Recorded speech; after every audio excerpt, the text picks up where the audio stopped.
తప్పుడోడు అని చెప్పడం ఎంతవరకు రైట్, లేదా పాతోడు కరెక్ట్గా చేయలేదు అని చెప్పడం ఎంతవరకు రైట్? ప్రజలకు సంబంధించి వచ్చినటువంటి ఒక సేవ వద్దని చెప్పడం ఏ విధమైనటువంటి న్యాయం? ఇది ఆలోచించాల్సినటువంటి అంశం ఇవాళ. ఒక రకంగా ప్రజలు మోసపోయారు, వాలంటీర్లు మోసపోయారు. ఈ మాటలు విని వాలంటీర్ విషయంలో ఇద్దరు మోసపోయినట్ట.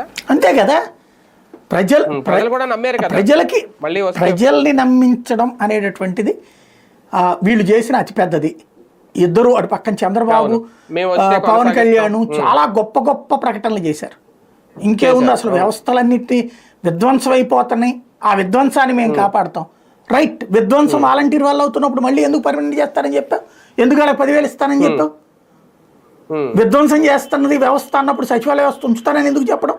ఈ రెండు మేము బీకేస్తాం, ఈ రెండు విధ్వంసక వ్యవస్థలను నువ్వు ఎందుకు చెప్పాలా ప్రజల్ని? చెప్పుంటే ప్రజలు చెప్పేవాళ్ళు కదా నీకు సమాధానం.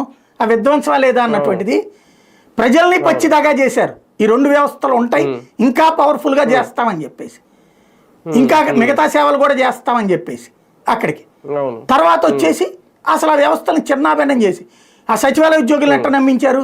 ఆడేం లేదా అపాయింట్ చేశాడు, సరే మేమందరం గొడవ పడుతున్నాం కాబట్టి మిమ్మల్ని పర్మనెంట్ చేశారు. అదే ప్రభుత్వం మాది వచ్చింది అనుకో, మిమ్మల్ని తీసుకెళ్లి వేరే శాఖల్లో వేస్తాం, మీ మీద పని ఒత్తిడి ఉండదు.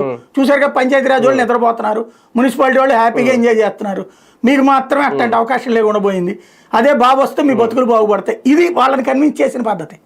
వాళ్ళు కూడా నోట్లో ముద్ద పెట్టి